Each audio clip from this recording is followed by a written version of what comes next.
ಈಗ ಒಂದು ವೇಳೆ ನ್ಯಾಯಾಲಯ ತಮ್ಮ ಪರವಾಗಿ ತೀರ್ಪು ನೀಡಿದರೆ ಮುಂದೆ ಯಾವ ರೀತಿ ಆಗುತ್ತೆ ಇದು ಪ್ರಕರಣ ಅಂತ? ಸರ್, ಅದೇ ಆರೋಪಗಳನ್ನ ವಿಚಾರಣೆಗೊಳಪಡಿಸಿ ಅವ್ರಿಗೆ ಶಿಕ್ಷೆ ಕೊಡಿಸುವಂಥ ಕಾನೂನು ಪ್ರಕ್ರಿಯೆಗೆ ಮಾನ್ಯ ನ್ಯಾಯಾಲಯ ನನಗೆ ಅವಕಾಶ ಕೊಡುತ್ತೆ. ಆ ಅವಕಾಶ ಬಳಸ್ಕೊಂಡು ಮಾನ್ಯ ನ್ಯಾಯಾಲಯ ನಾನು ಸಾಕ್ಷಿಯನ್ನು ನೋಡೋದು, ಸಾಕ್ಷಿದಾರರನ್ನು ಕೂಡ ಸಾಕ್ಷಿನ ನೋಡಿಸಿ ಅದಕ್ಕೆ ಪೂರಕವಾದ ಎಲ್ಲ ದಾಖಲಾತಿಗಳನ್ನ ಮಾನ್ಯ ನ್ಯಾಯಾಲಯ ಗುರುತು ಮಾಡಿಸಿ ಆನಂತರ ವಾದ ಮಂಡನೆ ಮಾಡೋ ಮೂಲಕ ಆರೋಪದ ಶಿಕ್ಷೆ ಹೌದು ವಿಚಾರಣೆ ನಡೆಯುತ್ತೆ. ಆ ವಿಚಾರಣೆ ನಡೆಯೋಕ್ಕಿಂತ ಮುಂಚೆ ಆರೋಪಗಳಿಗೆ ಮಾನ್ಯ ನ್ಯಾಯಾಲಯ ಸಮನ್ಸ್ ಜಾರಿ ಮಾಡುತ್ತೆ. ಆಗ ಆರೋಪಗಳು ನ್ಯಾಯಾಲಯಕ್ಕೆ ಬರಬೇಕಾಗುತ್ತೆ. ಬಂದಂಥ ಸಂದರ್ಭದಲ್ಲಿ ಅವರ ಮುಂದೆನೇ ವಿಚಾರಣೆ ಶುರುವಾಗುತ್ತೆ. ಆ ವಿಚಾರಣೆ ಎಲ್ಲ ಮುಗಿದ ನಂತರ ಕೊನೆಗೆ ಮಾನ್ಯ ನ್ಯಾಯಾಲಯ ಒಂದು ತೀರ್ಪನ್ನು ಕೊಡುತ್ತೆ. ಈಗ ನ್ಯಾಯಾಲಯಕ್ಕೆ ಆರೋಪಿತ ಸ್ಥಾನದಲ್ಲಿರುವಂತಹ CM ಸಿದ್ದರಾಮಯ್ಯ ಅವರು, ಅವರ ಪತ್ನಿ ಪಾರ್ವತಿ ಅವರು, ಮಲ್ಲಿಕಾರ್ಜುನ್, ದೇವರಾಜ್ ಇವರೆಲ್ಲ ನ್ಯಾಯಾಲಯಕ್ಕೆ ಬರ್ತಾರೆ ಅಂತ? ಖಂಡಿತ ಬರಲೇಬೇಕು ಸರ್, ಖಂಡಿತವಾಗ್ಲೂ ಬರಲೇಬೇಕು, ಬಂದೇ ಬರ್ತಾರೆ. ಯಾವುದೇ ಕಾರಣಕ್ಕೂ ತಪ್ಪಿಸೋಕ್ಕೆ ಸಾಧ್ಯನೇ ಇಲ್ಲ. ಯಾಕಂದರೆ ಅಷ್ಟು ಬಲವಾದ ಸಾಕ್ಷ್ಯಗಳು ಆ ನ್ಯಾಯಾಲಯದ ಮುಂದೆ ನಾನು ಹಾಜರುಪಡಿಸಿದ್ದೆ.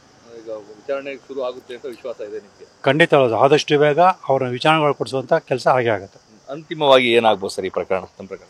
ಸರ್, ಅಂತಿಮವಾಗಿ ಏನು ಆರೋಪಿಗಳು ಎಲ್ಲರೂ ಕೂಡ ಜೈಲುವಾಸ ಶಿಕ್ಷೆಯನ್ನು ಅನುಭವಿಸ್ತಾರೆ.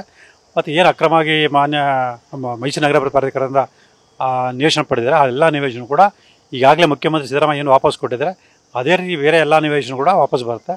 ಆ ನಿವೇಶನ ಆರೋಪಗಳನ್ನು ತಲುಪುತ್ತೆ. ಅಲ್ಲಿವರೆಗೂ ನಾನು ಹೋರಾಟ ಮುಂದುವರಿಯುತ್ತೆ. ಕೊನೆಯದಾಗಿ ಹೋರಾಟ ಶುರು ಮಾಡಿದ್ದರಿಂದ ಈಗ ಅಂತಿಮ ಘಟ್ಟದಲ್ಲಿ ತಾವಿದ್ದೀರಾ. ಈಗಲೂ ಸಹ ಬೆದರಿಕೆ ಕರೆಗಳು, ಆಮಿಷಗಳು ತಮಗೆ ಮುಂದುವರೆದಿದೆಯಾ ಅಥವಾ ಹೇಗೆ? ಸರ್, ಅಲ್ಲ, ಯಾವಾಗ ನನಗೆ ಆಮಿಷ ಒಡ್ಡುವಂಥ ಕೆಲಸ ಮಾಡಿದಾಗ ನಾನು ದೂರ ಅರ್ಜಿ ಕೊಟ್ಟೆ. ಆ ದೂರ ಅರ್ಜಿ ಕೊಟ್ಟ ನಂತರ ಸದ್ಯಕ್ಕೆ ಯಾವುದೇ ರೀತಿ ಆಮಿಷ ಆಗಲಿ ಮತ್ತೊಂದಾಗಲಿಲ್ಲ. ಪ್ರಯತ್ನಗಳು ನಡೀತಾ ಇದೆ. ಆದರೆ ನೇರವಾಗಿ ನನ್ನನ್ನು ಭೇಟಿ ಮಾಡಿ ನನ್ನ ಹತ್ರ ಮಾತಾಡುವಂಥದ್ದು, ಬೆದರಿಕೆ ಹಾಕುವಂಥದ್ದು ನಡೀತಾ ಇಲ್ಲ. ಪರೀಕ್ಷವಾಗಿ ನಡೀತಾ ಇದೆ, ನಿರಂತರವಾಗಿ ಅದು ನಡೀತಾನೆ ಇರ್ತದೆ. ಆದರೆ ಯಾವುದೇ ಆಮಿಷಕ್ಕೆ, ಬೆದರಿಕೆಗೆ, ಮತ್ತೊಂದಕ್ಕೆ ನಾನು ಬಗ್ಗಲ್ಲ. ಈಗ ಇದುವರೆಗೂ ಏನು ಹೋರಾಟನ ನಡ್ಸ್ಕೊಂಡು ಬಂದೆ ಅದೇ ರೀತಿ ಹೋರಾಟ ಮುಂದುವರ್ಸ್ಕೊಂಡೋಗಿ ಈ ತಪ್ಪಿತಸ್ಥರಿಗೆ ಶಿಕ್ಷೆ ಕೊಡಿಸುವಂಥ ಕೆಲಸ ನಾನು ಮಾಡಿದೆ. ಇದು ದೂರುದಾರ ಸ್ನೇಹಮಯಿ ಕೃಷ್ಣ ಅವರ ಸ್ಪಷ್ಟವಾದಂತಹ ಮಾತುಗಳು.